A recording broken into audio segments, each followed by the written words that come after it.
Alors, bonjour à toutes et à tous, je suis très heureux de me retrouver devant vous. Bon, là, vous vous dites, voilà, on est presque à la fin de la journée, ça va être compliqué d'avoir une conférence, et surtout qu'elle est obligatoire, donc en fait, vous n'avez pas choisi de le faire, donc on va essayer de faire en sorte que ça soit un bon moment pour vous quand même. Je me présente, je m'appelle François-Marie Porte, et je suis docteur en philosophie, et voilà. En fait, quand je dis que je suis docteur en philosophie, je sens beaucoup de détresse dans le regard des personnes qui me regardent. C'est-à-dire que les gens se disent, et vous avez raison, parce que les gens se disent, d'accord, il a fait de la philosophie en terminale, visiblement il a aimé, donc ça fait forcément de lui quelqu'un d'un peu bizarre. En plus, il a continué après 3 ans en licence, puis il a fait 2 ans de master, donc là on passe de l'originalité à la pathologie mentale, hein. Et ensuite, il a fait 3 à 5 ans de recherche en philosophie. Donc là, clairement, on est sur du masochisme, en fait, tout simplement. Et pourquoi ça? Parce qu'en fait, la philosophie a très mauvaise presse aujourd'hui dans notre société. Pour plusieurs raisons. La première raison, c'est à cause de nos stars philosophiques. En gros, dans la tête des gens, quand on est philosophe, soit on est mort, parce qu'on étudie que des philosophes morts, soit si on est vivant, on est quand même un peu barré. Je vous donne des exemples. Vous avez des gens comme Bernard-Henri Lévy. Lui, c'est un philosophe, il se dit philosophe, et à chaque fois qu'il va sur un plateau télé, il veut déclencher une guerre dans un pays. C'est-à-dire, la Syrie, on déclenche la guerre. La Libye, on déclenche la guerre. L'Iran, on déclenche la guerre. La Turquie, on déclenche la guerre. On ne sait pas pourquoi. Enfin, si on lui pose la question, il dit, mais Bernard, pourquoi tu veux déclencher la guerre? C'est pas sympa. Et il dit, mais c'est pour la liberté. D'accord, bien sûr, tout va bien. Alors ensuite, vous avez des gens comme Michel Onfray. Alors Michel Onfray, c'est un gars qui était de gauche, puis maintenant il est carrément de droite, mais la bonne droite. On ne sait pas trop ce qu'il pense, mais par contre il écrit un livre tous les 2 mois.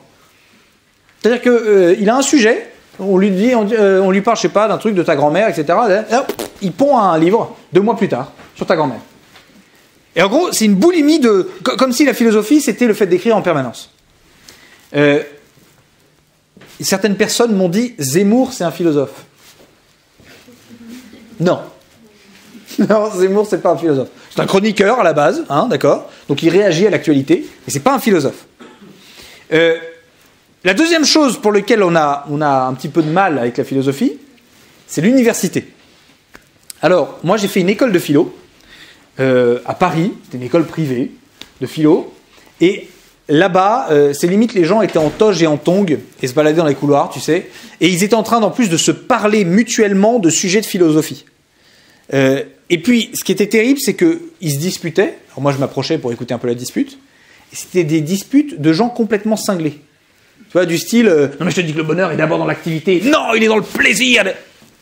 Tu te calmes. Enfin, ça n'a aucun intérêt de se disputer pour ça. Enfin, je comprends pas. Bref, c'était vivant. Je suis arrivé après à la Sorbonne, en master. Donc là, en master, je me suis dit, je vais enfin connaître ce qu'est la vraie philosophie. Alors, je m'étais mis au premier rang, pour bien suivre, comme vous, parce que voilà, vous voulez bien suivre. Et il y avait un tableau, on va dire qu'il est blanc, là, un tableau blanc, qui était là. Et le professeur est arrivé dans le fond. Alors, quand vous êtes professeur à la Sorbonne, il vous faut faire plusieurs choses. Premièrement, si vous avez des lunettes, vous ne les mettez pas à tiers-nez, ni à mi-nez, mais à quart-nez. Ensuite, au niveau de votre voix, vous allez la mettre à saturation. C'est-à-dire que vous commencez en A. Et ensuite, quand vous avez une écharpe, moi j'ai mis une écharpe parce qu'il faisait un petit peu froid, mais en fait, quand vous avez une écharpe, vous la prenez pas autour du cou, vous la mettez sur la nuque, comme ça. Voilà. Vous avez l'air d'un prêtre en plus, comme ça. Et alors, vous allez parler, faire court comme ça. Et ce professeur est arrivé dans le fond de la classe. Moi, j'étais au premier rang. Et il s'arrête au milieu de l'amphi et il nous dit « Est-ce que ce tableau est blanc clair ?»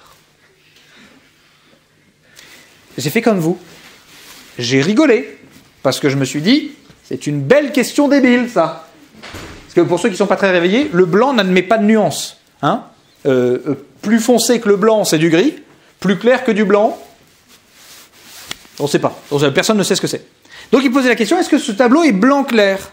Alors moi, je me marre, je me retourne vers mes camarades pour me marrer avec eux, et là, je vois que mes camarades sont comme ça. Ouais, c'est vrai que c'est une vraie question. C'est vrai, c'est vrai. Et on a passé 4 mois dessus. 4 mois à se demander si c'était bien le sujet qui balançait de la couleur sur le tableau ou si la couleur existait avant le sujet. Bref, de la masturbation intellectuelle. Et le problème, c'est que on croit que c'est ça la philo. Ou plutôt vous pensez que la philo, c'est ce que vous voyez en cours de philosophie. Navré de vous l'apprendre, ce n'est pas de la vraie philo que vous voyez en cours de philosophie. Ce que vous faites, c'est qu'on prend des thèmes et on voit ce que tout le monde a pensé sur ce thème. On appelle ça de la dialectique, mais soyez plus bas de gamme que ça, c'est de l'histoire de la philosophie. C'est-à-dire, sur le désir, voilà ce que Descartes a pensé, voilà ce que Aristote a pensé, voilà ce que Sartre a pensé, voilà ce que Nietzsche a pensé, voilà ce que machin. Et en fait, ça vous donne une espèce de nébuleuse intellectuelle. Vous ne savez pas ce que c'est que le désir. Vous ressortez de là, vous dites, il y a beaucoup de gens qui ont pensé sur le désir, mais vous ne savez pas ce que c'est. Or, la philosophie, c'était pas ça, à la base. La philosophie, alors, je ne vous parle pas de la sagesse. La sagesse, elle a été de toutes les civilisations. La philosophie, c'est une invention grecque. La philosophie, il faut savoir que c'est des gars qui se sont dit, j'ai une question, je veux une réponse. Et notamment les Grecs, ils avaient 4 types de questions. Première question, qu'est-ce que c'est ? Bon, là, en l'occurrence, c'est absurde parce qu'ils n'avaient pas de bouteille cristalline à l'époque, mais voilà, qu'est-ce que c'est ? Ensuite, en quoi c'est fait ? Quelle est la matière de ce truc-là ? Ensuite, qui l'a fait ? Et ensuite, à quoi ça sert ? Et ces philosophes ne se contentaient pas de la question. Ils voulaient une réponse. C'est-à-dire que les personnes qui vous disent « Non, le plus important, c'est de se poser des questions », oui, pour avoir une réponse. Et notamment, pour les philosophes de l'époque, si on n'avait pas de réponse, on cherchait. Et c'était très important de chercher. Alors, quels sont, d'après vous, les philosophes que vous côtoyez en permanence aujourd'hui ? Le prof de philo. Super, tant mieux pour lui, c'est génial. Il est en plus philosophe, c'est génial. Mais d'autres personnes qui sont un peu à l'image des Grecs, qui posent des questions tout le temps.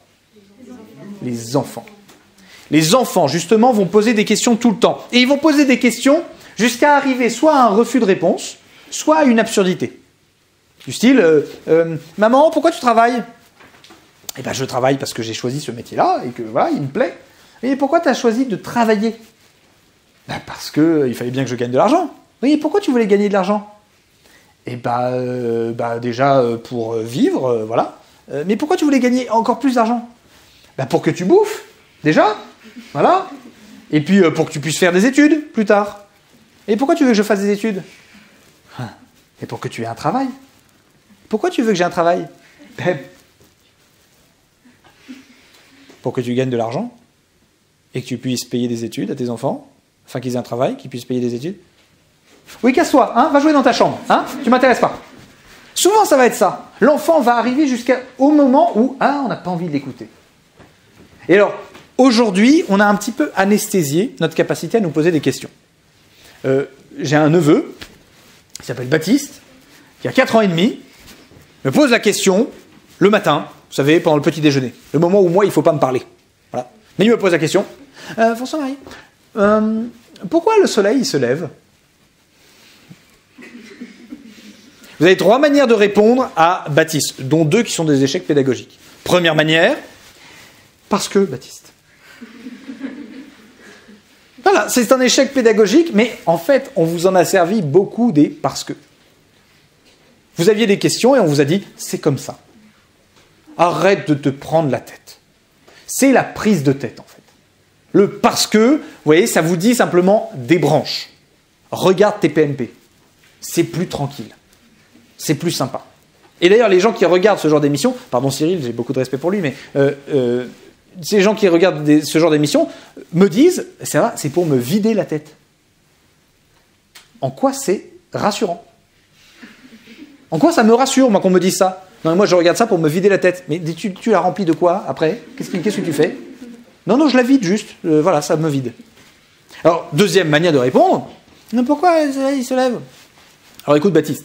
Le Soleil ne se lève pas à proprement parler parce qu'on est en situation elliptique en fait par rapport au centre de l'univers, enfin de le centre de notre galaxie qui n'est pas réellement le Soleil, qui est juste à côté du Soleil en raison de la concentration massique des étoiles et des différentes planètes. Et la concentration massique du Soleil, ça équilibre les forces d'attraction et de répulsion et on se retrouve à tourner autour de ce centre de gravité qui se trouve... Baptiste, il est parti. Il suçote des cailloux, il s'en fout complètement de ce que je suis en train de lui dire. Pourquoi ? Parce que la réponse n'est pas proportionnée à ma capacité d'intelligence. Et c'est des personnes qui vont vous faire de grandes explications que vous ne pouvez pas comprendre, qui ne sont pas adaptées, qui sont sans pédagogie. Le c'est compliqué va devenir, en fait, c'est très très compliqué. Et on se retrouve à la même case, à savoir TPMP. Il y a une troisième manière de répondre à Baptiste. Pourquoi le soleil il se lève ? Ben oui, Baptiste. Pourquoi le soleil se lève ? Yes. Hyper économique pour vous. Et là, chez Baptiste, va se produire quelque chose qui a définitivement foutu le camp, notamment en période électorale actuelle, qui s'appelle la réflexion. Et en fait, la réflexion, ça produit, je le vois chez mes étudiants quand je leur demande de regarder un truc un peu ardu, ça produit une tête de souffrance. Vous savez, ça commence par plisser les yeux. Ensuite, ça se pince les lèvres. Ça essaye de me rassurer, donc ça hoche la tête pour faire genre que je comprends quelque chose. Et après, ça se tourne vers son camarade pour dire que je ne comprends rien. Ça, c'est la réflexion actuelle. Bon, Baptiste est en train de réfléchir. Pourquoi est-ce que le soleil se lève ? Parce qu'il en a marre de dormir. C'est une réponse fausse, mais à partir de la réponse fausse, vous pouvez jouer au tennis et dialoguer. Et dire, ah bon, Baptiste, tu penses que dans la galaxie, il y a un grand lit pour les étoiles, et notamment pour le soleil. Voilà, il se couche tous les soirs, et il est content, et il dort. Ben non, c'est pas possible, parce qu'on ne pourrait pas poser les pieds du lit dans l'espace. Donc ça peut pas être ça. Ah bon, alors c'est quoi, Baptiste ? Ben peut-être qu'on dit se lever, parce qu'on a un discours analogique par rapport au réel. Oui, c'est un génie, hein, par ailleurs. Mais vous voyez, à partir du moment où vous avez quelqu'un qui réfléchit, qui se pose lui-même la question, vous pouvez réellement jouer avec, et puis même, finalement, dialoguer avec. Donc moi, je vais vous demander d'être des enfants de 4 ans et demi. Ça vous va ? Très bien. Alors, il y a juste une chose, c'est qu'il y a des prérequis quand on veut commencer à faire de la philosophie. Amour de la sagesse. Premier prérequis, il faut virer les débilités que vous avez dans la tête. Vous n'y êtes pour rien. On vous en a servi trop des débilités dans la tête. La première débilité, c'est la vérité n'existe pas. Est-ce que quelqu'un peut me dire pourquoi cette phrase est débile ? Alors, oui, attendez. Premièrement, je sais ce que vous dites. Vous dites, on ne se connaît pas. Ça se trouve, ce mec est un malade mental, un énorme pervers narcissique. Résultat, s'il me pose une question et que je réponds, ça va créer un lien entre nous. Donc, stratégie absurde mais compréhensible, je vais vous poser une question et vous allez répondre à votre voisin. Mais lui, il s'en fout complètement de la réponse. Vous voyez, pourquoi cette phrase est débile ? Vous n'allez pas faire « en fait, elle est débile parce que machin... » Non, non, non, non. Le faites pas, il s'en fout. Ne vous en faites pas, on ne va se voir que 3 fois pendant l'année, tranquille, et ce sera à raison de 2 heures, 1h30, 2 heures à chaque fois. On ne va pas créer de lien très fort, ne vous en faites pas. Et par ailleurs, je ne suis pas un pervers, pour rassurer les derniers. Mais donc voilà, et alors petite chose, quand je vous pose une question, n'hésitez pas à faire quelque chose d'absurde. Vous libérez les selles, vous envoyez l'avant-bras, et si vous êtes très motivé, vous pointez un doigt. Mais à la limite, je me contente d'un truc qui va le dingue comme ça, vous voyez ? D'accord ? Alors, je refais. Pourquoi cette phrase est débile ? Oh, là, il n'y a plus personne. Oui. Pourquoi ? Arrête, t'as donné la bonne réponse. Pourquoi ? Parce que... Toi, tu vas finir chroniqueur, toi. Ouais. Si la phrase, la vérité n'existe pas, c'est qu'elle est vraie. Donc si elle est vraie, c'est que... Ok, stop. T'as compris la raison. Par contre, tu vas l'expliquer et personne ne va comprendre. Donc, tu l'as compris et c'est super. En gros, la personne qui vous dit ça, Elle est persuadée que c'est vrai. Là, vous comprenez un peu ou pas? Oui. Elle vous dit, la vérité n'existe pas. Ah bon, c'est vrai? Bah ouais. En fait, c'est débile. Parce que ce que veut réellement vous dire la personne, c'est, en fait, on ne peut pas tout connaître. Oh, bravo! Ah bah dis donc, heureusement que tu nous le dis, parce que sinon on n'aurait pas su. Et vous voyez, donc la vérité n'existe pas, vous me la virez. Il faut l'enlever, ce truc-là. La vérité, elle existe. Mais c'est pas la vérité avec un grand V. Tu sais, il y a des gens qui me rajoutent des majuscules, qui me disent est-ce qu'on parle de l'amour avec un grand A? On parle de l'amour, point. On parle de la vérité, point. On parle pas de la vérité avec un grand V. Ah mais j'ai jamais rencontré la vérité. Mais on s'en fout. La vérité, c'est pas une personne que tu vas rencontrer comme ça. Les croyants pensent que c'est un dieu. Bon, bah d'accord, c'est un dieu, ok, si tu veux. Mais la vérité, c'est quoi? C'est dire ce qui existe. Point. Si je dis, il y a quelqu'un ici, vous allez tous vous dire, il est cintré, François-Marie. Par contre, quand je vous dis, il n'y a personne ici, vous dites, ah, il dit la vérité. Et on ne sait pas pourquoi il dit ça, mais il le dit. Voilà. Donc ça, c'est la première chose. La vérité, ça existe. La deuxième chose qu'il faut enlever, c'est que ça dépend du point de vue. Alors ça, le nombre de personnes, vous leur posez une question, et ils vous répondent en disant, alors ça dépend du point de vue. Ou alors, selon ma conception, ou alors, from my point of view, I think, ils pensent que c'est plus humble de dire, à mon avis, je m'en fous de ton avis. Je te pose une question, est-ce que Dieu existe? Alors, à mon avis, non, je m'en fous de savoir ce que tu penses toi, c'est pas grave, est-ce qu'il existe? Et à cette réponse, tu ne peux pas dire, ça dépend du point de vue. Non, soit Dieu existe, soit Dieu n'existe pas, soit, troisième réponse possible, je ne sais pas, et bien tant mieux, c'est très bien, tu restes là-dedans, ok, mais soit il existe, soit il n'existe pas. Le fait de me répondre qu'il y a des gens qui pensent qu'il existe et qu'il y a des gens qui pensent qu'il n'existe pas, je m'en fiche. En philo, je m'en fous. Vous avez, exemple, vous arrivez dans la chambre de votre partenaire, et là, vous la voyez ou vous le voyez avec une autre personne que vous, en train de batifoler. Vous dites, mais que diable? Tu batifoles? S'il vous répond, bah ça dépend du point de vue, il est cintré, vous voyez? Et bien là, c'est pareil. Quand on vous pose une question, vous dites pas, ça dépend du point de vue, pour vous dédouaner de la réflexion. C'est-à-dire, on vous pose une question, qu'est-ce que c'est que ça? Et ben vous dites, je sais pas trop. Je penserais peut-être que c'est ça. Après, je peux me tromper. Ah, bravo, tu peux te tromper, mais c'est bien de nous le dire. Tu découvres la vie. On peut se tromper, voilà, c'est possible. Vous voyez? Donc 4 ans et demi, mais avec ces deux choses-là en moins. Ça vous va? Très bien. Alors, Édouard, et votre chère directrice, m'a demandé de vous parler de l'amour. Oui, ça fait que la praloche. C'est-à-dire quand vous commencez à dire, voilà, je vais vous parler de l'amour, vous vous attendez à ce que je vous dise, l'amour c'est bien, et le pas l'amour c'est pas bien. Mais en fait, moi, ce qui m'intéresse plus, c'est que vous compreniez ce que c'est que l'amour. Qu'est-ce que c'est que l'amour? Et alors justement, pour savoir ce que c'est que l'amour, dans une civilisation, vous allez regarder de quel côté. Exemple, je vous pose la question, je veux savoir quelle était la conception de l'amour de l'Égypte antique. Vous regardez quoi?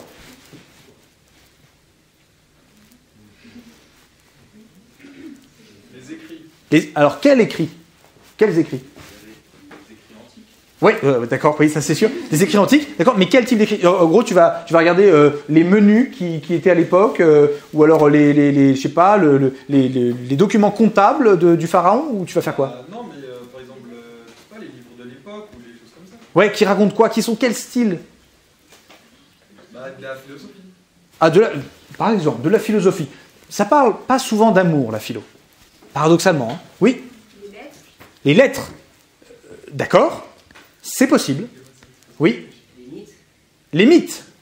Oui, c'est pas mal. Souvent, les mythes sont racontés de quelle manière? Vous ne savez peut-être pas. C'est souvent des poèmes. En fait, vous allez regarder les différents arts qui sont dans une époque ou dans une période.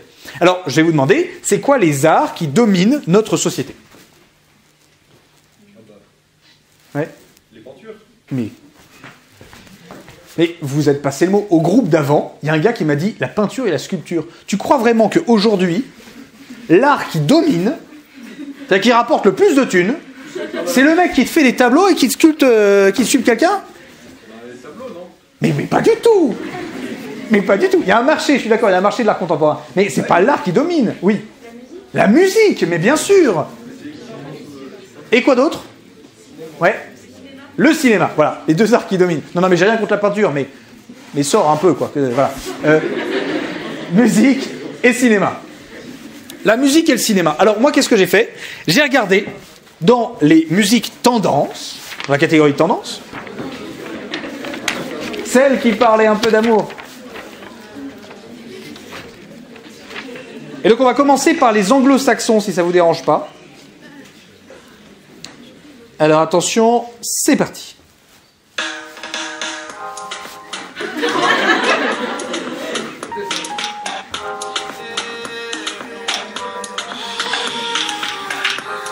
C'est quoi?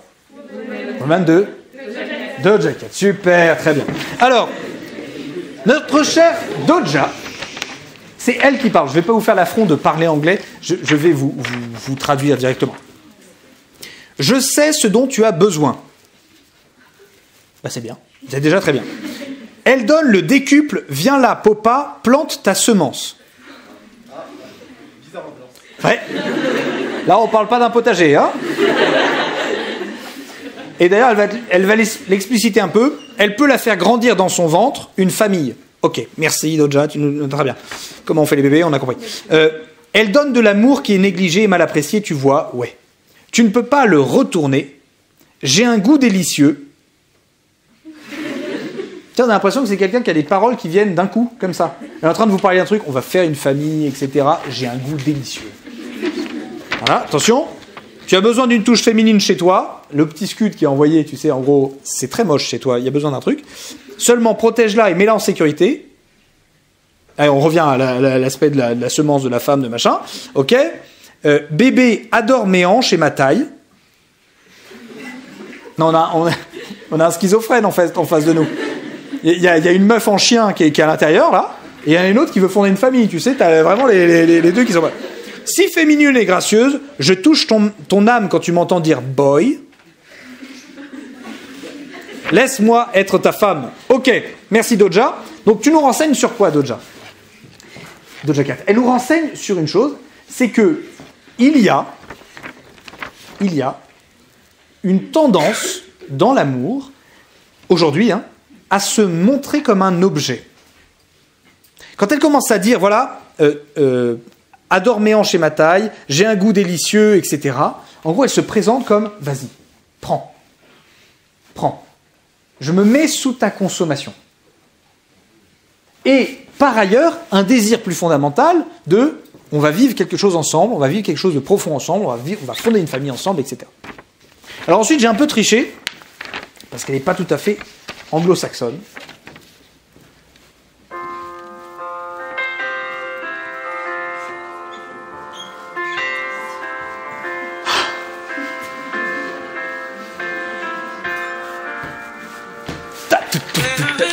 Qui c'est? Adèle. Et c'est qui? C'est quoi? Easy. Très bien. Alors, Adèle, voici ce qu'elle nous dit, Adèle. Épargne-moi mon amour. Oh. Ben, ça va pas être très drôle, là, par contre. J'étais encore une enfant. Ça peut être dégueulasse, en fait. Je n'ai pas eu de la chance de voir le monde autour de moi. Je n'ai pas eu le temps de choisir ce que j'ai choisi de faire. Alors, épargne-moi. Ou vas-y doucement. Il n'y a pas de place pour le changement si on reste tous les deux sur nos positions. Oh, c'est l'engueulot de couple, en fait. On est en train de s'engueuler, là. Tu sais à quel point j'ai essayé. J'ai tout fait pour te faire passer avant moi, mais je baisse les bras. Ouais. Donc d'un côté, on a l'amour qui nous est présenté, vas-y, prends-moi, et on va fonder une famille. Et de l'autre, Adèle qui nous dit, en fait, c'est impossible, je baisse les bras, j'y arrive pas. Côté pessimiste de l'amour. Alors vous allez me dire, oui, mais ça, monsieur, c'est parce que c'est les anglo-saxons. Les Français, nous, on est mieux.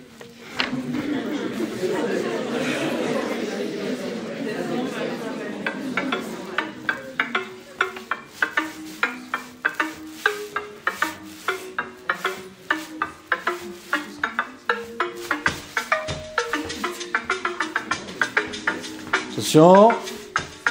On va reconnaître.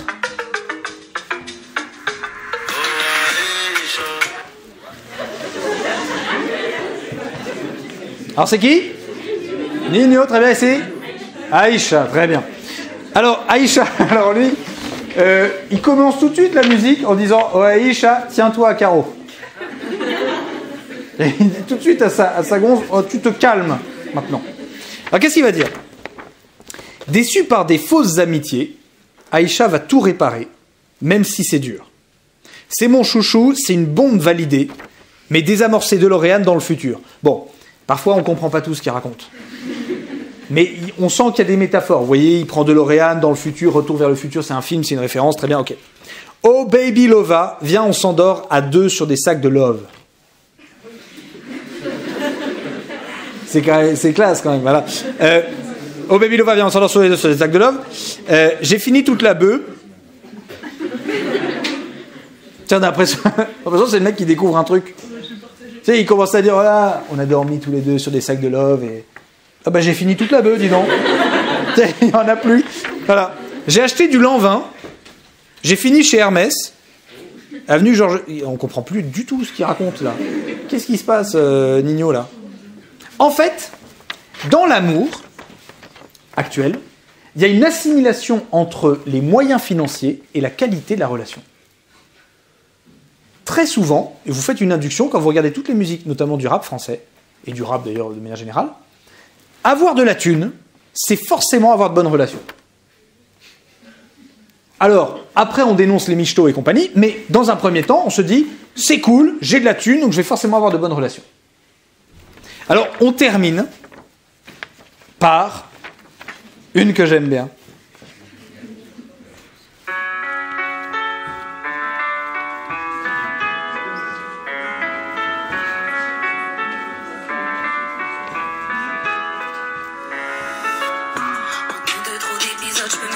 Qui c'est?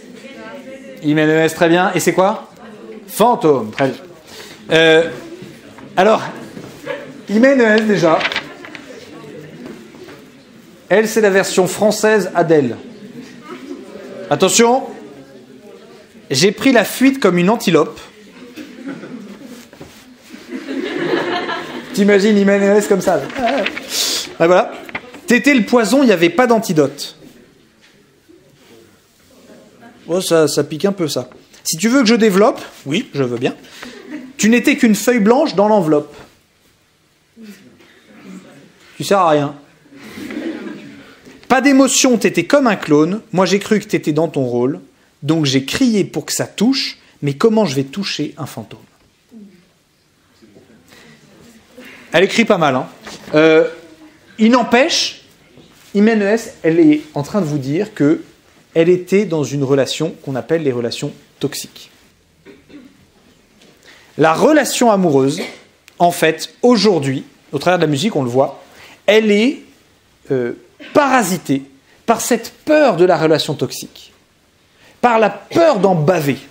Donc d'un côté, on a « vas-y, prends-moi, je suis ton objet » et en même temps, on va fonder une famille.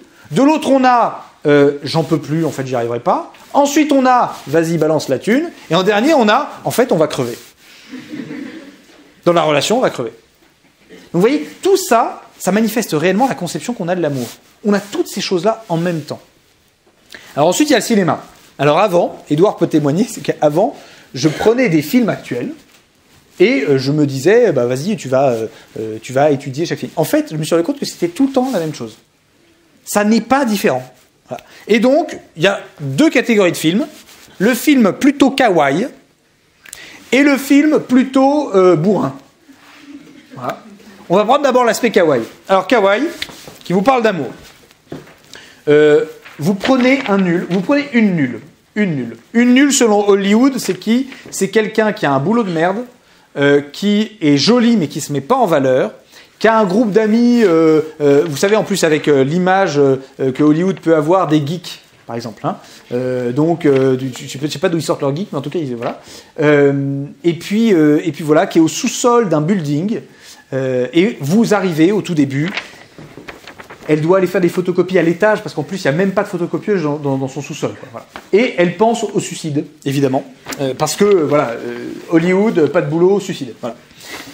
Et voilà, elle est en train de monter, comme ça, elle monte. Et puis là, d'un coup, tout tombe par terre. Et donc, elle essaie de ramasser. Et là, il y a une main qui arrive,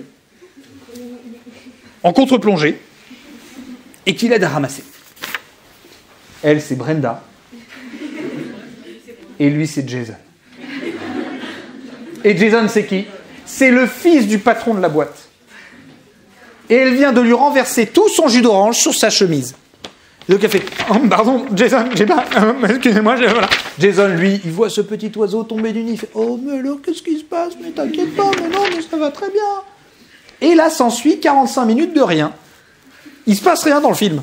C'est-à-dire qu'ils sont ensemble, c'est super sympa. Si, ils vont à une fête foraine, mais dans ce genre de film, il se passe jamais rien. C'est pas un film d'horreur, tu vois. Il se passe pas grand-chose dans une fête foraine. Il y a personne qui arrive en plein milieu d'un manège. Ta mère est morte. Non, c'est rarement de trucs comme ça. Et par contre, il se passe un truc. Pardon, j'ai oublié. Il se passe un truc, c'est que lui, il va l'emmener elle dans sa famille à lui, dans un manoir à Manhattan, 163 hectares de parc. Et donc ils arrivent, énorme manoir et tout ça. Et là, ils se font accueillir par Alfred, le majordome. Et en fait, c'est Alfred qui a élevé Jason. Parce que les parents sont par monts et par vaux, etc. Problème, ou plutôt émotion, on se rend compte que Jason, même s'il a tout eu, il a manqué de l'essentiel, à savoir de l'amour familial. Et donc on se met à s'attacher à lui. Et elle va l'emmener lui dans sa famille à elle. Donc ils vont aller en plein milieu du Kansas. La voiture va tomber en panne sous des trompes d'eau. Ils vont essayer de sortir la valise va s'ouvrir, toutes les chemises vont tomber dans la boue. Ils vont arriver, ils vont toquer à la porte va s'ouvrir. Il y a Bobby, un énorme labrador, qui lui tombe dessus à Jason. Il fait « Oh, qu'est-ce que c'est que ça? Mais c'est Bobby, mon labrador !» Il y a le papa qui arrive là, qui fait « Oh, vous devez être trempé, rentrez, etc. » Il lui dit « Oh, vous devez être trempé, mais vous en faites pas. J'ai un fils qui est malheureusement mort, mais qui avait exactement la même taille de chemise que vous. Je vais vous la passer. » Et donc, là, à ce moment-là, on se rend compte que, Brenda, en fait, elle a manqué d'un frère qui est mort. Et donc, depuis ce jour, elle n'arrive plus à parler à des hommes, elle ne fait plus confiance parce que les personnes auxquelles elle s'attache, en fait, elles peuvent partir du jour au lendemain. Et donc, on est pris d'amitié pour elle. Et là, élément perturbateur. Jason arrive devant Brenda. Brenda, la boîte délocalise. On doit ouvrir une antenne à Saigon. Est-ce que tu m'accompagnes? Mais il y a Bobby, mon labrador. Il part sans moi, Jason. Et il part direction l'aéroport, et elle part direction ses amis. Là, elle explique la situation à ses amis, elle est en pleurs. Et là, il y en a un de ses amis qui a une idée. Tu t'y attends pas. Ça te surprend. Il dit, Brenda, je crois que tu es en train de faire une connerie. C'est l'homme de ta vie, vas-y, suis-le. Et là, Brenda, mais oui, bien sûr. Elle court direction l'aéroport. Elle arrive à l'aéroport. Là, tu sais pas pourquoi la douane disparaît. Et toi, on te fait chier d'arriver une demi-heure, 3/4 d'heure avant, etc. Il n'y a aucun problème, c'est parti. Alors, ils peuvent passer, il n'y a pas de souci. Ok, yes, she's in love. Yes, you can pass, ok. Là, elle arrive au moment du sas. Tu sais, tu as un espèce de sas entre l'avion et entre le terminal et l'avion. On te dit d'attendre un bus pour faire 12 mètres en bus direction l'avion. Elle arrive à aller sur les voies de décollage. Tu sais pas comment. Et elle court à côté d'un avion qui décolle devant un réacteur. Tout va bien, il n'y a pas de problème. Elle court, Jason! Elle se plante pas de côté d'avion. Sinon, le film aurait pu s'arrêter là. Mais non, elle est du bon côté. Jason, lui, il est à côté du hublot. Il est en train de parler avec une vieille dame. Et il lui dit, vraiment, je suis en train de faire une connerie, là. Je pars alors que je l'aime, etc. Là, la vieille dame se retourne, elle fait, oh, mais qu'est-ce que c'est? Brenda, arrêtez cet avion! Et ils arrêtent l'avion. Et, alors ils foutent en l'air tout le trafic mondial, hein, voilà. Mais qu'est-ce qui se passe? Tout l'avion, ils applaudissent. Toi, tu loupes ton T3. Tu sais, à Château-Creux, là, tu loupes ton T3. Tu sais que tu vas arriver à la bourre, que c'est ton je sais pas combien de retard. Tu vas te retrouver dans le bureau de Madame Bonamour à devoir lui expliquer des trucs. Et là, tu as envie de buter n'importe qui dans ce tram. Et là, les gens, ils applaudissent. Bravo. Jason sort de l'avion, tu ne sais pas par où il est sorti. peut-être par les toboggans, parce qu'on te dit armage des toboggans, machin comme ça. Donc, il est passé par un toboggan, visiblement. Ils arrivent, se prennent dans les bras l'un de l'autre. Oh Jason, oh Brenda, oh écoute, je reste ici. Non, non, non, nous partons ensemble et on emmènera Bobby avec nous. Et on élèvera des lamas et ce sera super. Le film s'arrête et toi tu continues et tu dis ah, peut-être que ça m'arrivera. Ben non, ça t'arrivera pas du tout. C'est-à-dire que toi, ton histoire s'est arrêtée au moment du jus d'orange sur la chemise de ton patron. C'est terminé, t'étais viré. Voilà. Il n'y avait plus personne. C'est-à-dire que le film de ce type-là, le film kawaii, il te vend un truc qui n'existe pas, qui n'existera jamais, et en plus qui te fait croire par de la musique qu'il se passe des trucs. T'as jamais eu un violoncelle qui t'a suivi lorsque tu loupais ton bus. Tan, tan, tan, tan, tan, tan. Ah, non, non, non. Toi, t'étais juste, voilà, j'ai loupé mon bus, voilà, bah, c'est terminé. Limite, il y a un truc qui a fait, tu vois, comme ça, et c'est terminé, il n'y a rien d'autre. Donc, ça te fait croire qu'il y a... Et en plus, c'est un film qui va jusqu'à quoi? Ça va jusqu'au moment où ils se mettent ensemble. Tu vois jamais l'après. C'est une pub, en fait. Non, mais c'est vrai. T'en as marre de ta vie? Essaye l'amour. C'est juste ça, en fait, qu'on est en train de te dire. Et sauf que c'est faux. Il n'y a rien de tout ça qui est vrai. Donc, d'un côté, on a un amour idéal qui n'existe pas. Et là, maintenant, on va regarder du côté du film bourrin. Ça va plus vite. Un petit peu plus vite, quand même. C'est-à-dire que tu prends un espion. Un espion qui doit sauver le monde, sauver la couronne d'Angleterre. Et là, qu'est-ce qu'il va faire? Donc là, c'est le début du film. Ici, c'est la fin du film. Je vous la fais en schématique, voilà, pour aller un peu plus vite. Attention, on commence. Début du film. Là, synonyme de « je baise avec quelqu'un ». Voilà, tac. Deuxième, milieu du film. Tac, une autre personne. Mais en fait, c'est la méchante. Ah, dommage. Bon. Fin du film. Ah, c'est la bonne. Et entre-temps, on a fait exploser plein de trucs, évidemment. Et voilà. Ça fait croire que l'amour, c'est un accessoire à côté. C'est qu'il y a une dynamique de vie, et de temps en temps, il y a l'amour qui s'invite, tu sais. Et c'est du détail. C'est des personnes qui viennent me voir et qui me disent « Monsieur, en fait, je suis amoureuse de ce mec ou je suis amoureux de cette fille, mais vous en faites pas, je gère. » Qu'est-ce que tu veux dire quand tu dis « tu gères » ? Parce que moi, je ne comprends pas bien. Ça veut dire, ben, en fait, il ou elle ne m'aime pas, donc résultat, je gère. C'est-à-dire qu'ils sont capables de mettre dans un tiroir parallèle à leur vie tous leurs sentiments, leurs émotions, etc. C'est des personnes qui, quand ils se mettent en couple, ils sont persuadés que ça ne va pas du tout affecter leur capacité de travail, leur capacité relationnelle, leurs amitiés, leur créativité. C'est des gens qui se disent, alors moi j'ai ma carrière, et à côté de temps en temps j'ai des petits plans cul, amoureux, etc. Mais non! À nouveau, ça ne fonctionne pas. L'être humain, il n'est pas comme ça. Lorsque tu vis une rupture, le jour où on te demande en plus un devoir maison d'économie, tu dis « merde ». T'en as pas envie, tu vois. Ou alors, je sais pas, le jour où t'es hyper amoureux ou amoureuse, etc., et que là, t'as un de tes potes qui te dit « vraiment, ça va pas du tout en ce moment, etc. » Bah, t'es moins connecté, tu vois. Toi, tu dis « ah ouais ?» Non, c'était pas la bonne réaction, mince. Et c'est normal, parce que l'amour s'entremêle dans notre vie. Il y a des personnes qui sont persuadées qu'elles peuvent régler leur vie comme ça, comme sur un agenda. Il y a des personnes qui viennent me voir qui disent « alors moi, j'aurai ma première relation sérieuse, je pense, vers 27-28 ans. Voilà. Et à 28 ans, voilà, on se mettra ensemble. À 30 ans, on emménagera ensemble. 33 ans, 34 ans, premier enfant. Et puis 36 ans, 37 ans, deuxième enfant. Je voulais que 2 enfants, de toute manière, c'est super. Dommage, parce que cette personne-là, à 16 ans, la capote va percer, des jumeaux, elle veut les garder, c'est super, c'est génial, le plan foiré sur toute la ligne. Vous voyez, le fait d'imaginer, de penser ce genre de choses, le fait de croire que l'amour est un élément de l'emploi du temps, le psh au moment du scénario, mais non, ça ne se passe pas comme ça. Donc le film vous vend un aspect kawaii irréalisable et un aspect maîtrisé irréalisable aussi. Sauf qu'entre les deux, tu as la musique où tu as « vas-y, prends-moi, ça se passe pas bien, j'ai de la thune, et en même temps, c'est la catastrophe parce qu'on va tous crever ». Donc tu te retrouves, en fait, avec ça pour l'amour. Tu m'étonnes que ce soit le bordel dans nos relations aujourd'hui. Alors on va reprendre les choses calmement. En bon philosophe que je suis, je vais vous demander, je vais vous poser une question qui va nous permettre d'avancer plus loin dans cette réflexion sur l'amour. Je vais vous demander, qu'est-ce que vous aimez dans la vie? Promotion de dépressif. Allez, c'est le moment d'en parler. Oui. Dormir, super, on aime dormir. Oui. Manger, super, on a les deux, allez, c'est bien. Manger et dormir, c'est bien. Quoi d'autre? Ouais. Jouer à Minecraft, on va dire Minecraft tout simplement. Hein.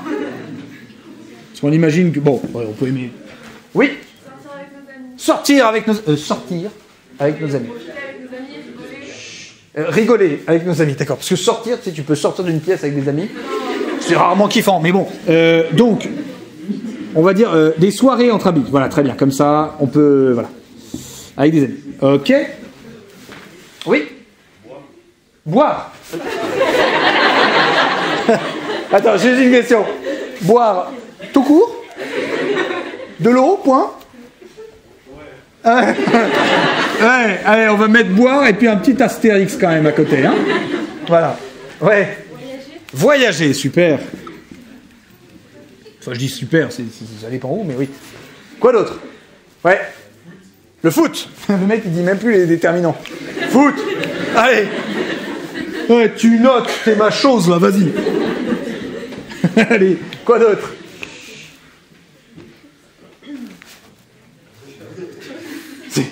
C'est ça le résumé de votre vie, là? Allez, oui. La famille. La famille, ça dépend des personnes, mais oui, la famille. Quoi d'autre? Ah oui, c'est l'occasion pour vous de dire ce que vous aimez. On ne vous donne pas beaucoup l'occasion de le faire, donc allez-y. Dites qu'est-ce que vous aimez. Qu'est-ce qu'il a dit? Les voitures. Les voitures, très bien. Allez. Voiture. Ouais. Dessiner. Oui. Chanter. Quoi d'autre? Ouais. Les fêtes, genre Noël. Les fêtes. Les fêtes, genre Noël. D'accord, les fêtes. Les fêtes. Ouais. Partager et communiquer. Échanger. Tout court. C'est-à-dire... Très bien. Juste partager et communiquer. C'est que c'est une personne, elle parle en dormant. C'est bon, elle kiffe. Elle est bien. Oui. L'argent. Mais quelle bande d'hypocrites, là. Ceux qui ont fait « Oh, ouais, l'argent ». Tu trouves une glace de billets par terre, tu vas pas faire « Non, j'aime pas, alors vraiment... » Ouais. S'acheter... argent, acheter des affaires, très bien, voilà. Très bien. Les soldes, super. Allez, on est content, on les met. Je vais le faire parce que sinon, les personnes ne vont le faire. Le sexe. Oui, le sexe, voilà, très bien. Non, parce que sinon, celui qui le fait passe pour la personne un peu dégueulasse, tu vois, du groupe. Je préfère que ce soit moi. Quoi d'autre? Oui. Les cadeaux. Très bien. Et si on n'aime pas, mais tu as le droit de ne pas aimer, il n'y a pas de problème. Les cadeaux. On va s'arrêter là. Non, il y a encore quelqu'un. Les animaux. Les animaux. Nos amis, les animaux. Bien. Maintenant, qu'est-ce qu'il y a de commun entre toutes ces choses pour qu'on emploie le même mot « aimer » ?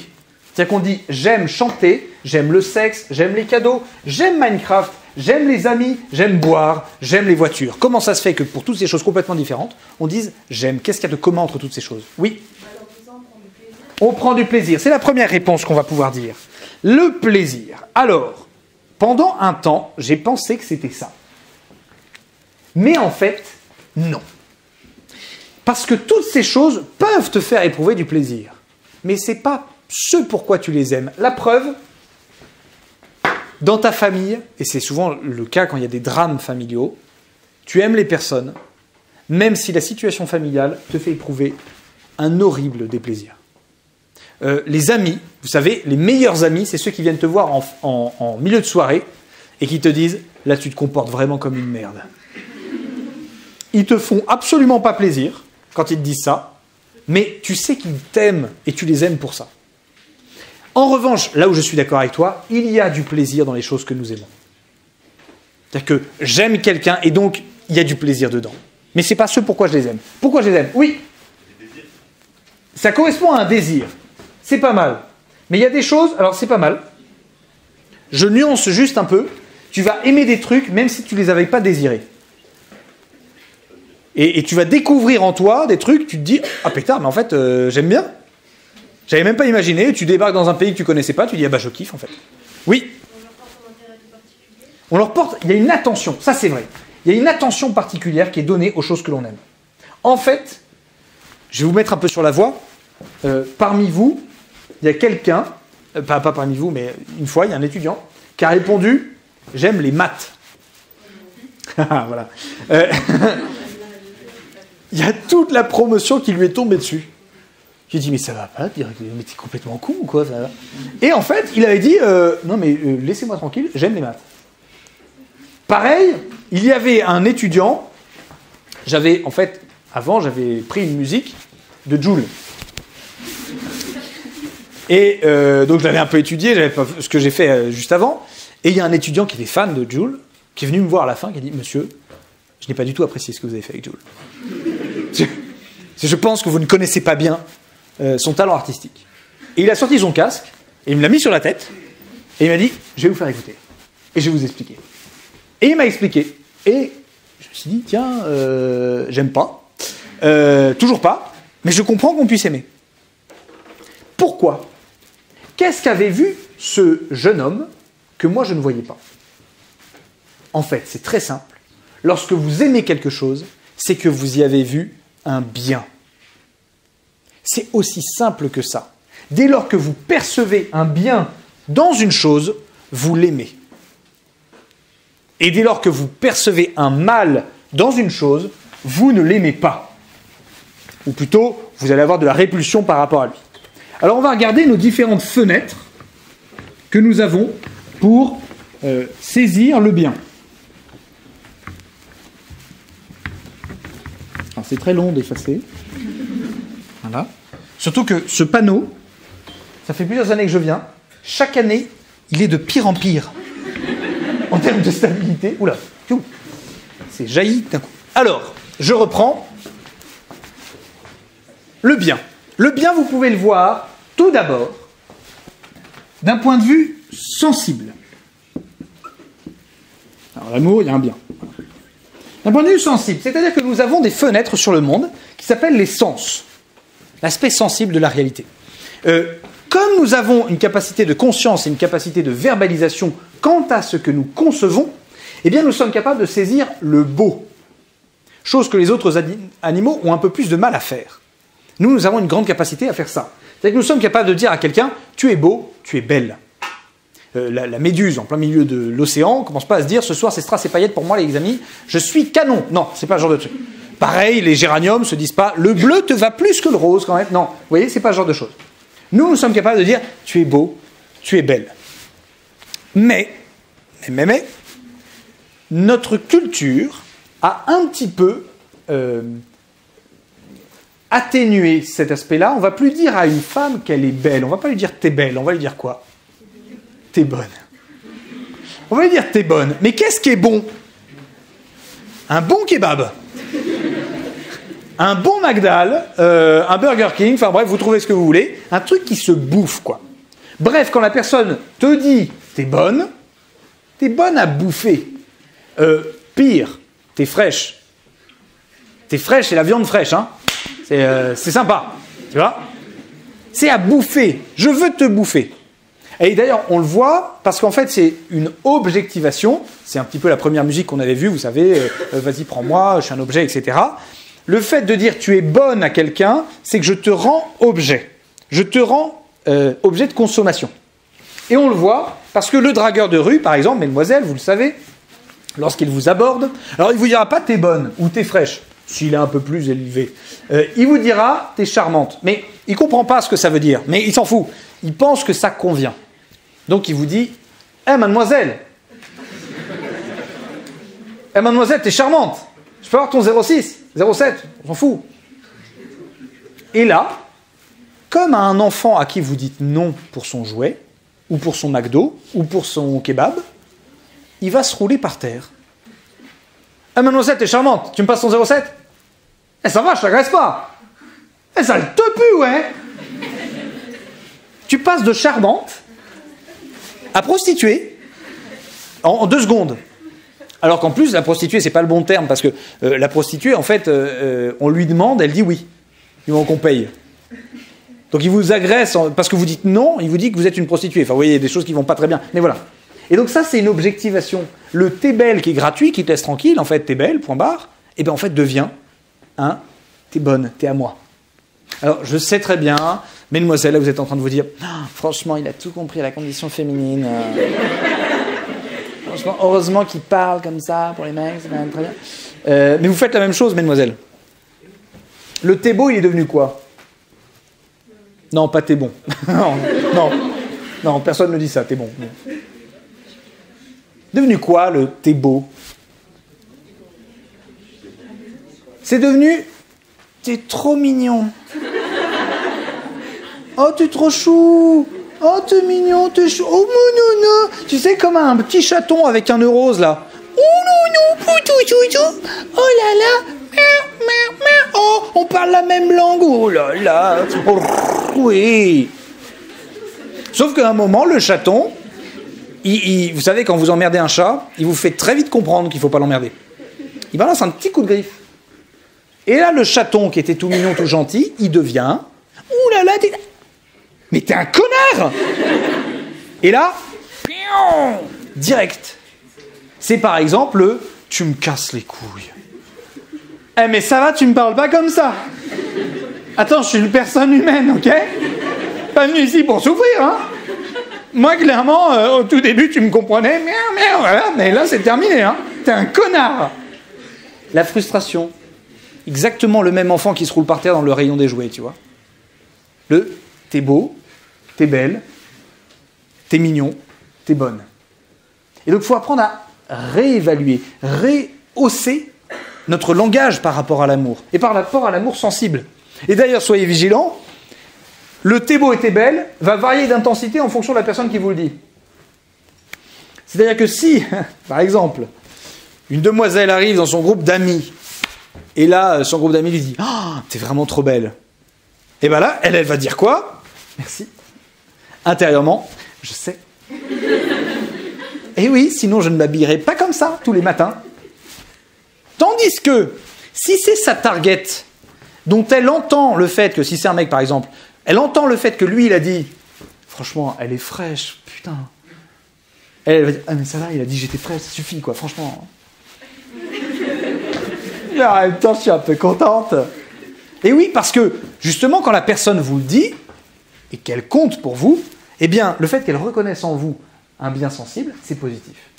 Pour les mecs, imaginez 30 secondes, vous êtes hétérosexuel, vous êtes dans les vestiaires avec vos copains, voilà, et là, il y en a un qui dit « Putain, t'es bien foutu, hein ?» Là, il y a un petit moment de malaise, tu vois. Là, tu fais... qu'est-ce qui t'arrive, là ? Tu déconnes complètement, là. Oh.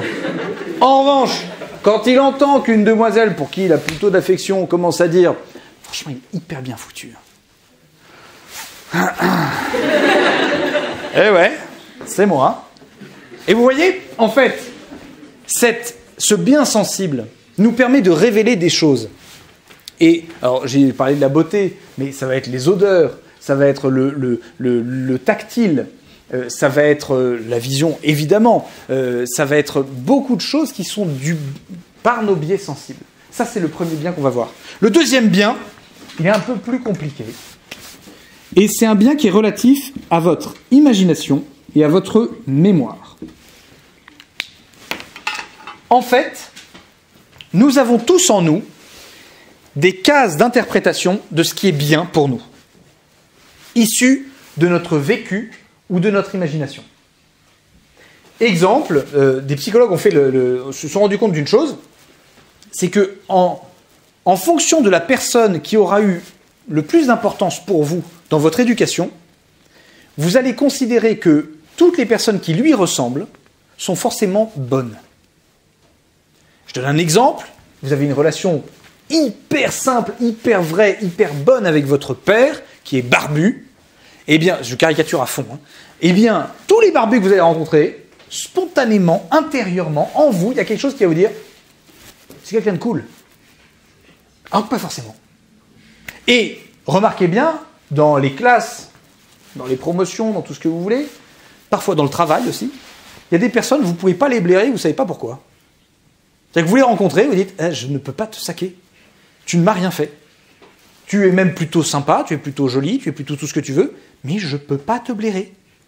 Et bien en fait, ça c'est une case en vous qui réagit de manière inconsciente. Je vous donne un exemple. Lui, il préfère les blondes, par exemple. Il est sorti avec une blonde, ça s'est hyper mal passé, c'était terrible, etc. Eh bien, il continuera à être attiré par les blondes. Pourtant, à chaque fois qu'il arrivera vers une blonde, il y a en lui quelque chose qui lui dira non, je n'approche pas. C'est en particulier encore plus vérifiable pour des personnes qui se font agresser sexuellement.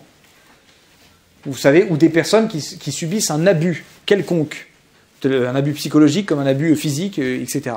Eh bien, ces personnes-là vont avoir des cases très cristallisées, on appelle ça des traumatismes, hein, mais des cases d'interprétation très cristallisées qui vont leur faire avoir des lunettes sur le monde et sur le bien. Alors, ces cases-là, elles peuvent être très positives. Vous avez la mode, par exemple. Tout ce qui est mode, c'est des cases en nous qu'on a qui nous font apprécier des canons de beauté d'une certaine manière. Par exemple, au Moyen-Âge, le canon de beauté pour les femmes, c'était de se raser la tête jusqu'au milieu du crâne. Là. Plus de cheveux. Un énorme front. Pourquoi ? Parce que c'était signe d'intelligence, etc. Par exemple, à la Renaissance, les décolletés, ils descendaient jusqu'à voir la moitié du téton. Aujourd'hui, vous faites ça, vous vous faites arrêter dans la rue. Par contre, aujourd'hui, mesdemoiselles, vous pouvez montrer vos mollets sans aucun problème. Au Moyen-Âge, vous montrez le mollet, ça va plus du tout. C'est la cata. Enfin, en gros, on est sur de l'exhibitionnisme total. Vous voyez ? Donc ça, c'est les cases mentales qu'on a en nous. D'après vous, pourquoi énormément de personnes se ressemblent au niveau physique, au niveau de la coupe de cheveux, au niveau de tout ça ? Parce qu'en fait, on a des cases mentales qui nous font apprécier certaines choses. Notre culture, elle a un petit fléau, qui est quand même assez costaud, mais qui est un petit fléau quand même. Quand je dis petit fléau, c'est qu'il n'en faudrait pas beaucoup pour régler un petit peu cette affaire. Mais voilà. C'est la pornographie. La pornographie va influencer directement l'imagination et la mémoire. Est-ce que vous connaissez la moyenne d'âge de la première image pornographique ? Non, c'est 6 ans et demi. En moyenne, c'est 6 ans, 7 ans. Entre 6 et 7 ans. 6 ans et demi.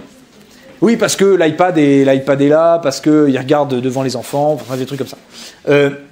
Donc en fait, ça va inscrire en soi des cases mentales. Vous savez, pour un enfant, notamment qui regarde un film, la distinction entre ce qui est réel et ce qui est filmé, il ne la fait pas facilement. Quand la sœur d'Elsa, dans La Reine des Neiges, se fait geler, pour un enfant, c'est vrai ce qui est en train de se passer. Vous voyez, quand Mufasa meurt, ah putain, il meurt. Quand on est adulte, on arrive à dissocier un petit peu le truc. Pas facilement quand le film est très bien fait. Les films d'horreur, par exemple, de temps en temps, ça fait remonter des trucs, on a l'impression qu'on est vraiment dedans. Mais en soi, on arrive à distinguer, à faire une grande distinction entre ce qui est présenté et ce qui est vrai. Pour l'enfant, c'est pas le cas. Pour les jeunes que vous êtes, c'est moyennement le cas. Et notamment, la pornographie, elle provoque quelque chose, c'est qu'elle va introduire des cases mentales par rapport à ce qu'est la relation sexuelle. Alors, il faut savoir une chose, la pornographie, c'est quand même un drame au niveau psychologique. Je vous le dis juste, c'est que avant les films pornographiques, la personne qui disait s'il vous plaît, est-ce que vous pouvez faire l'amour en face de moi ? Et je regarde. Et qui s'astiquait le pinceau pendant que les gens étaient en train de le faire, il allait pas bien. C'était ce qu'on appelle un voyeur, c'était une pathologie mentale. Nous, dans notre société, ça ne gêne personne qu'on s'astique en regardant 2 personnes, 3 personnes, 4 personnes, 5 personnes faire des choses comme ça, et d'éprouver du plaisir seul devant son écran. C'est-à-dire, on pense que psychologiquement, c'est normal. Alors, ce qui se passe, c'est que psychologiquement, pour la personne, il va y avoir des cases qui vont arriver. J'en nommerai une, parce que je pense que c'est celle qui fait flinguer un peu la relation sexuelle notamment. C'est la case de la performance. Dans la pornographie, ce qui est important, c'est de manifester, c'est de montrer ce qui est difficilement faisable, ce qui est difficilement atteignable. Et d'ailleurs, c'est pour ça que les acteurs porno s'appellent des performers, qui sont capables de faire une performance à l'écran. C'est-à-dire une quadruple pénétration, tout le monde n'en est pas capable. Je sais pas, enfin bref, je ne vais pas vous sortir tous les trucs, évidemment, mais il y a beaucoup de choses qui ne sont pas forcément faisables et pas forcément bonnes dans la relation. Sauf que la pornographie va introduire cette logique de performance quant au temps de la relation sexuelle, de performance quant à la position de la relation sexuelle, performance quant à l'exotisme de ce que l'on fait au niveau sexuel. C'est qu'il y a des personnes qui seraient assez classiques en fait au niveau sexuel, qui n'auraient pas envie de pimenter de plein de choses, et qui se sentent un peu obligés parce que il y a cette case en eux. Autre chose, une autre case qui est intéressante, c'est l'épilation totale. L'épilation totale, vous voyez, il y a de grandes questions psychologiques pour dire pourquoi, dans la pornographie, c'est pour le but de voir au maximum. C'est le premier aspect. Le deuxième aspect, c'est qu'on veut toujours des acteurs qui fassent de plus en plus jeunes. Et il y a des vraies questions qui sont posées au niveau psychologique entre le lien entre la tendance pédophilique de la société et la tendance pornographique à toujours montrer le plus jeune, de plus en plus jeune. Mais ça, vous voyez, c'est pas une case mentale consciente. Alors ces cases, je vous ai parlé surtout des aspects négatifs de ces cases. Ces cases, elles sont aussi très bonnes. C'est-à-dire que lorsque vous avez repéré que quelque chose vous plaisait, que quelque chose était bon, vous n'avez même pas besoin de le conscientiser, votre affectivité y réagit spontanément. Ça, vous aimez, vous appréciez, vous kiffez, vous êtes directement orienté vers ce genre de choses, ce genre de personnes, et c'est super. Alors ça, c'est deux choses, sensible, le bien sensible, le bien imaginatif et mémoriel. Une fois que vous avez les deux choses, vous allez éprouver ce qu'on appelle le sentiment amoureux. Dès lors qu'une personne est bien d'un point de vue sensible et est bien d'un point de vue de l'imagination et de la mémoire, eh ben on va dire qu'on est amoureux. Alors il y a des personnes, c'est bien que vous ayez des masques parce que sinon je le repère tout de suite à votre réaction, il y a des personnes qui tombent amoureux toutes les semaines. Trop tard, j'ai repéré, d'accord, ok. Sentiments amoureux toutes les semaines. Pourquoi ? Parce que c'est des personnes, elles sont très sensibles. Elles voient très facilement le bien des autres et elles voient très bien le fait que ça correspond à leur case. Et donc, oh, toi, t'es génial, t'es formidable. Toi aussi, t'es génial, t'es formidable. Toi aussi, en fait, t'es génial, t'es formidable. Je vous veux tous. Vous voyez ? C'est ça le sentiment amoureux. Et alors, le sentiment amoureux, on est passif vis-à-vis du sentiment amoureux. Ça nous tombe dessus. Donc on ne peut pas faire grand-chose par rapport à ça, qu'on soit vieux, jeune, qu'on soit malade, qu'on soit en bonne santé, je ne sais pas, qu'il y ait une différence d'âge, pas de différence d'âge, qu'il y ait de la distance, pas de la distance. Bref, le sentiment amoureux, il est là. Vous voyez, ça vous tombe dessus. Alors, attention avec cette phrase de sentiment amoureux, parce que y a des personnes qui vont simplement vous dire « j'ai des sentiments pour toi ». Bon, c'est une phrase un peu idiote parce que les sentiments, ça peut être du désir, de l'espoir, de la colère, de la haine, de tout plein de trucs. Donc la prochaine fois que quelqu'un vous dit « j'ai des sentiments pour toi », vous lui demandez lequel. Non. C'est une blague, vous ne le faites pas, s'il vous plaît. Ne le faites surtout pas. Pourquoi ? Parce que la personne qui, déjà, vous prend sur lui le fait de dire « j'ai des sentiments pour toi », vous ne lui dites pas lequel, parce que sinon elle part en pleurant. D'accord ? Pourquoi ? Parce qu'en fait, ce sentiment amoureux, il a une caractéristique, c'est qu'il est intime. Il y a, en fait, en nous, une intimité. Parler à un enfant du fait qu'il a une amoureuse ou qu'il a un amoureux. Mais non, arrête. Oh non, c'est pas amoureux, moi. Il y a une gênance. Il y a une honte intérieure. Il y a une intimité. Pourquoi ?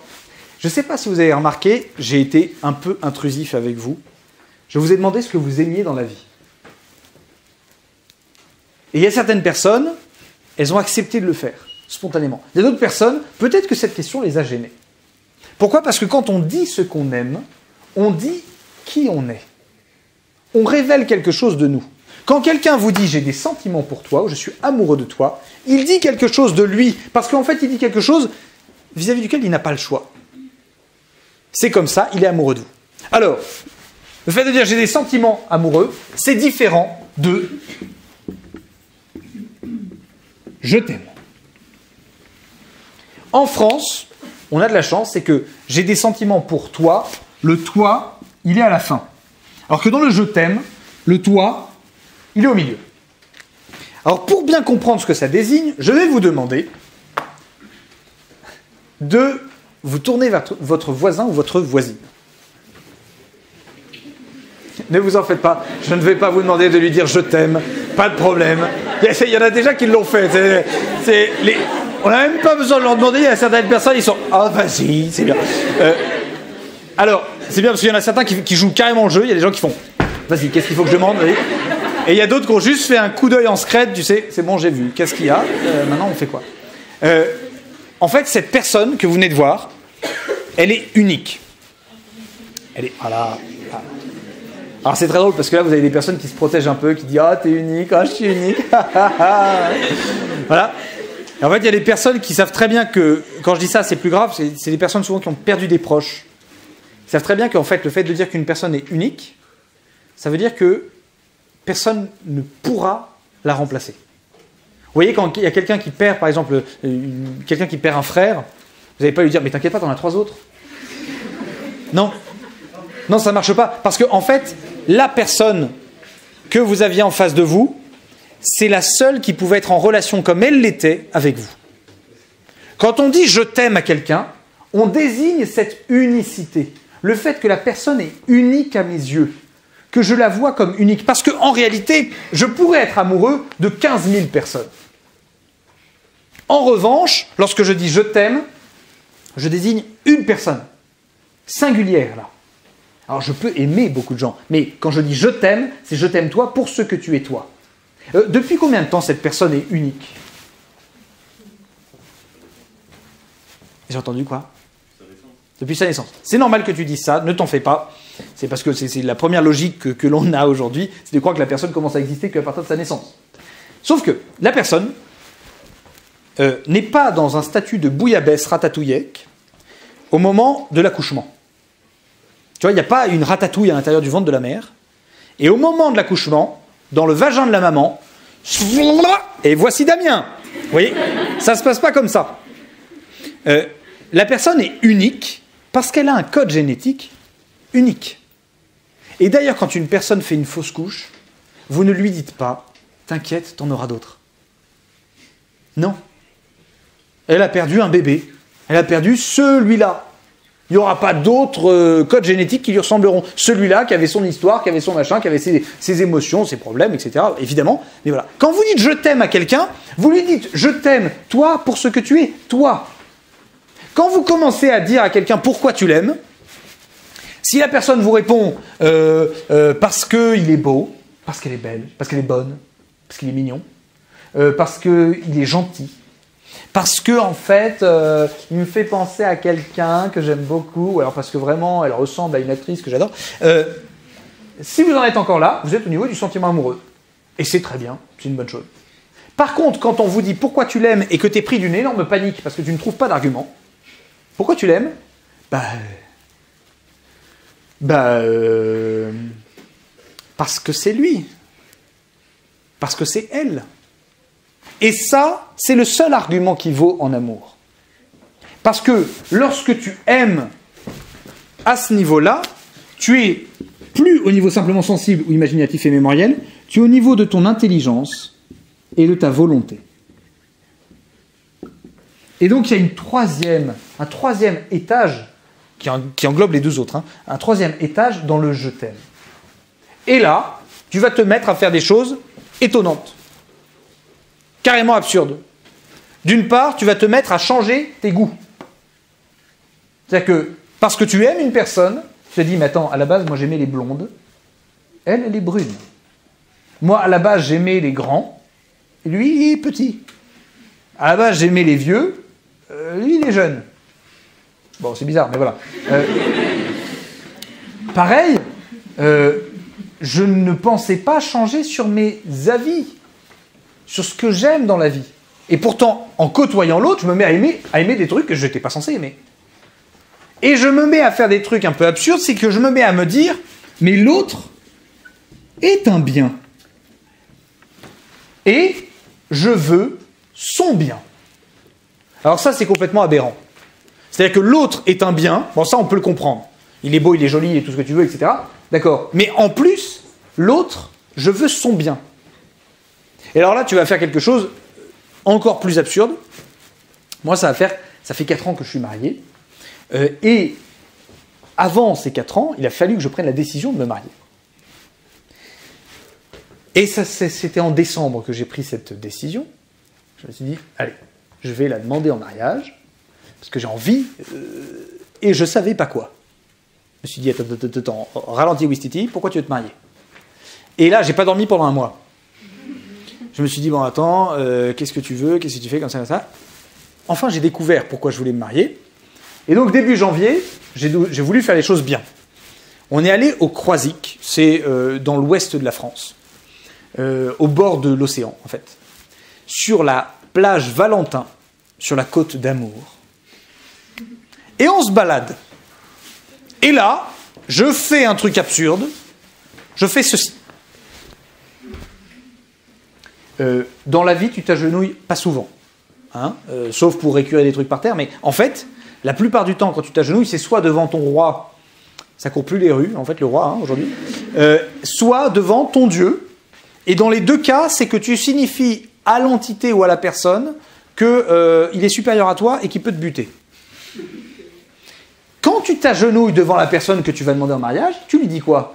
Tu lui dis, en fait, là, je vais te présenter mon intimité, tout ce que je porte dans mon cœur, là, tu peux le dézinguer. Tu peux me buter, en fait, tout simplement, hein, clairement. Et donc, tu t'agenouilles. Alors, quand tu t'agenouilles, tu peux plus feinter.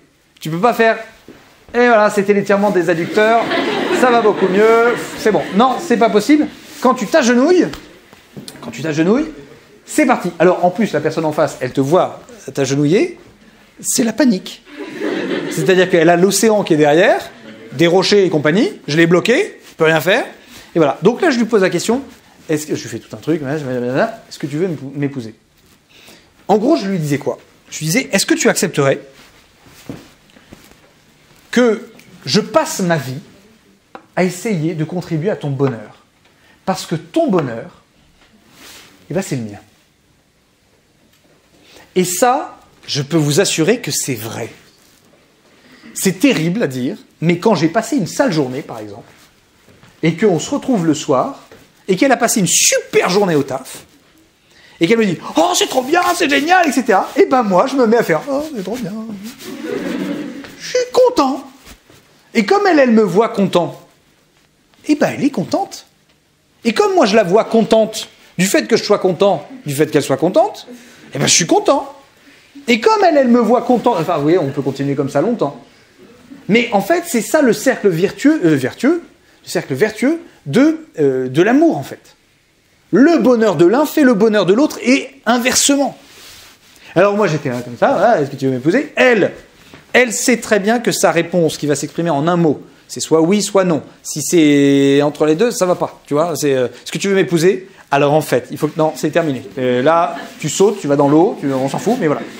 Donc, c'est soit oui, soit non, mais en fait, c'est là où le français n'est pas forcément évident, c'est que ce qu'elle va exprimer dans son oui, eh bien, c'est le fait. C'est exactement la même chose que moi. C'est oui, j'accepte que mon bonheur devienne le tien, et j'accepte que ton bonheur devienne le mien. Et juste après, qu'elle m'a dit oui, je sentais que tu étais en tension, toi, c'est pour ça. Oui, elle m'a dit oui, t'inquiète pas. Eh bien, en fait, je me suis relevé, et là, j'avais l'impression qu'on était drogués tous les deux. On s'est mis à marcher sur la plage, on était... Voilà, on est content. Voilà. Alors, une chose qui découle de ça. La première chose, c'est qu'il y a une double responsabilité que vous avez maintenant que je vous ai fait cette conférence. La première chose, c'est que tout le monde, je dis bien tout le monde, possède en lui le désir de vivre ça. Alors de vivre ça, attention quand je mets ça, c'est pas sans ça. D'accord ? Tout le monde désire vivre le sentiment amoureux plus l'amour intellectuel et volontaire. Tout le monde désire ça. Pourquoi ? Parce que ça, c'est inscrit dans notre personne, dans notre personnalité. Personne, quand on lui dit, voilà, tu préfères quoi ? Une relation toxique ou une relation qui te mène au bonheur ? Personne ne va dire, vas-y, la toxique, j'aime bien. Non, tout le monde désire le bonheur dans la relation. Et donc, vous avez une responsabilité par rapport aux autres. Une fois, j'avais fait cette conférence à Aulnay-sous-Bois, qui est une banlieue de Paris, et j'avais fait cette conférence et j'étais revenu l'année d'après pour refaire la même. Et en fait, dans le fond de la salle, je vois un mec, casquette, 1m80 sur 1m80, qui m'attend comme ça, et qui me regarde comme ça en hochant la tête. Alors moi, mon physique de crevette n'aide pas à être très assuré sur ce genre de choses, et je me dis peut-être qu'il attend quelqu'un d'autre, etc. Tout le monde s'en va à la fin de la conférence, et il est toujours là. Donc je me dis, c'est pour Bibi. Donc, je vais le voir, je lui dis, bon, bonjour, qu'est-ce qui va pas, Il me dit, ah, sympa ta conférence. Sympa, tu nous l'avais déjà donné l'année dernière. Et je voulais la réécouter, parce que je t'explique juste un truc. 2 semaines après que tu m'aies fait la conférence, je suis allé en soirée, et là j'ai une nana qui était ultra belle, vraiment, et qui m'a chauffé toute la soirée. Et je sentais bien que c'était pour un coup sale. Et j'en avais envie. Et à un moment, je ne sais pas ce qui m'a pris, je lui ai dit « Non, mais c'est pas ce que tu veux. » Et la nana l'a défoncé. Elle lui a dit « Mais quoi, mais bien sûr que c'est ce que tu veux, connard !» machin. Et donc il m'a dit « En fait, c'est très difficile ce que vous me demandez. » Je me suis dit « Oui, c'est clair, c'est un chevalier, ce gars. » Il m'a dit, vous auriez pu arriver 2 semaines après, quand même. Donc ça, voilà, c'était autre chose. Mais vous comprenez bien que, évidemment que... Bon, il a mal exprimé la chose, il faut se mettre à la place de la nana. Hein. La nana, elle a essayé toute la soirée, quand même, d'avoir ce mec. Elle se prend un « tu sais pas ce que tu veux ». Il y a moyen qu'elle l'ait mal pris. Hein, on peut le comprendre. Mais il n'empêche que, lui, il avait conscience que elle attendait peut-être ça. Dans le fond, dans sa vie, peut-être qu'elle attendait ça. Peut-être qu'elle attendait autre chose, mais elle attendait ça. Mais lui... aussi, il attendait ça. Et donc la deuxième responsabilité, c'est par rapport à vous. Si j'ai un conseil à vous dire, ne vous contentez pas de la boue quand vous pouvez boire de l'eau. D'accord ? La relation amoureuse, c'est quelque chose, alors je vais être vrai avec vous, c'est quelque chose de dangereux. On ne joue pas à l'amour, en fait. L'amour est pas, on parle du jeu de l'amour, etc. Non, c'est faux, c'est pas un jeu. Ou c'est un jeu dangereux. Pourquoi ? Parce que c'est vous qui êtes dans la balance dans le jeu de l'amour.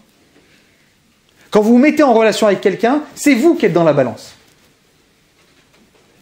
Et donc vous pouvez être dézingué. Et il y a des personnes qui, en raison de mauvaises expériences, vont détruire en eux la capacité d'être amoureux. Il y a des personnes que j'ai déjà rencontrées qui m'ont dit « Non mais moi je suis incapable de tomber amoureux. Je suis incapable. Bah, j'ai vécu une histoire d'amour, ça s'est très très mal passé, je suis incapable de tomber amoureux. » Tout ça parce que, en fait, ils n'ont pas pris au sérieux leur désir. Il y a des personnes qui sont persuadées que ah là, je vais me faire plaisir pendant un temps, puis après je serai capable de faire des choses un peu sérieuses, etc. Mais non. Il y a des personnes qui sont persuadées qu'on peut se mettre en relation, pardonnez-moi si ça concerne certains d'entre vous, à distance. Lui, il est au Canada, moi je suis en France, et on se voit 1 semaine par an. Sinon, on se fait des visios et des WhatsApp. Mais attends, mais non. Mais non, déjà que la relation c'est compliqué, tu rajoutes pas une merde en plus. Il y a des personnes aussi qui me disent, voilà, on ne croit pas au même Dieu. On est religieux tous les deux, on ne croit pas au même Dieu. Eh ben mes couillons, ça va être compliqué, hein. Ça va être difficile. Je dis pas que ça va être impossible, je dis que ça va être difficile. Ces relations, elles vont être compliquées et elles vont possiblement vous faire du mal. Vous abîmer. Il y a des personnes aussi, il suffit qu'on leur dise, tu sais, lui c'est un connard. Pour qu'elles se disent, ouh, je suis là. Ou alors c'est une salope, bah ouais. Et c'est cool. Non. Non, parce que le vice des uns peut entraîner la destruction des autres. Et donc vous avez une responsabilité, parce que personne ne vous protégera. Je vous le dis, aujourd'hui, dans notre société, personne ne vous protégera. Pas la loi, pas les parents, pas les amis, pas les machins, personne ne vous protégera. Si vous n'avez pas cette responsabilité, là, vous ne pourrez pas, vous pourrez vous faire du mal. Voilà. Mais par contre, l'amour, c'est bien une affaire d'adulte, et ça peut être le kiff absolu. Quand vous aimez quelqu'un, vous lui donnez la possibilité d'exister et d'être. Quand vous aimez quelqu'un, vous lui donnez la possibilité de se révéler. Alors, je vous donne un exemple. J'ai enseigné le latin dans la fac de philo. Le latin, c'est pas une matière facile à apprendre. C'est pas une matière facile à enseigner. De manière sympathique. Parce que c'est une langue morte, en fait, tout simplement. Eh bien, j'avais... En plus, je m'occupais des groupes débutants, c'est-à-dire des gros nuls. Et il y en avait un qui vient me voir un jour et qui me dit « Monsieur, je suis vraiment une merde. » Je lui dis « Oui, en latin, oui, c'est clair. Vous êtes pas doué du tout. » Là, clairement, il avait un 2, un truc comme ça. Et il me dit « Non, mais moi, je suis une merde un peu partout en cours. J'arrive à rien dans la vie. Et voilà. Et je comprends pas très bien ce que je fous ici, en fait. » Donc là, je me suis dit « Allez, on se calme un petit peu. » Je lui dis « Attendez, on remet les choses un petit peu dans l'ordre. Le latin, c'est une langue morte. Donc, on s'en tape un peu. La vie, c'est autre chose. Et notamment vous, en l'occurrence c'était le cas, vous êtes un bout en train complet. Vous faites marrer toute votre classe. À chaque fois que vous faites une blague, vous faites marrer tout le monde. C'est ça la vie. C'est une bonne chose. Alors c'est ça qu'il faut exploiter. Et appuyez-vous sur ces dynamismes de vie, etc. Bref, je lui disais, j'aime, pas au sens du sentiment amoureux évidemment, mais j'aime, je reconnais le bien que vous faites quand vous faites des blagues. Ça a changé 2 choses dans sa vie. Déjà, il est passé de 2 à 6 en moyenne. C'est déjà pas mal. Hein, il a triplé sa moyenne. Mais aussi, à chaque fois qu'il faisait une blague, il faisait sa blague, et juste après sa blague, il se retournait vers moi, il faisait comme ça. Il était tout content. Tout content parce qu'il savait qu'il ne devait pas avoir honte de ça devant moi, parce que j'aimais bien. Quand vous aimez quelqu'un et quand vous êtes aimé, vous êtes capable de vous montrer tel que vous êtes. Alors au début, c'est sûr, au début, quand on commence la relation, on cache un peu. Vous voyez, c'est le mythe de la Genèse, vous savez, avec les feuilles de vigne, hein, les feuilles de figuier, pardon. On cache toutes nos vulnérabilités par des feuilles, ce qui ne sert à rien, hein, profondément, parce qu'au bout d'un moment, ça va se savoir. Et puis petit à petit, on se révèle à l'autre. Et on se rend compte que l'autre est capable de nous aimer, même avec nos faiblesses. Il est capable de nous aimer parce que nos faiblesses. Vous savez, c'est des gens qui s'aiment, ils sont pénibles parce qu'ils sont capables de se dire j'adore quand tu te mets en colère. Il est un peu cintré de dire ça, mais non, il n'aime pas les gens qui se mettent en colère, il adore que elle se mette en colère, ou que lui se mette en colère. Vous voyez, le fait de pouvoir être sous le regard de l'amour nous permet d'être qui nous sommes, et de se révéler tel que nous sommes. Et c'est ce que je vous souhaite, en réalité. Vous pouvez me dire, ce que vous nous présentez, monsieur, c'est très sympa, mais c'est de l'idéal. Et souvent, on se le dit, parce que soit on a vécu des choses pas marrantes, soit on vit dans une famille qui, au niveau relationnel, c'est l'horreur. Ça a été terrible. Soit parce que la société nous a montré quelque chose qui était, en fait, impossible, etc. Mais en réalité, l'aspiration à l'amour, elle est toujours présente. Et donc, c'est pas impossible de vivre ça. C'est difficile, mais c'est pas impossible. Et je vous souhaite de vivre ça. Parce que si vous êtes capable d'aimer quelqu'un et d'être aimé, vous serez capable d'être ce que vous devez être.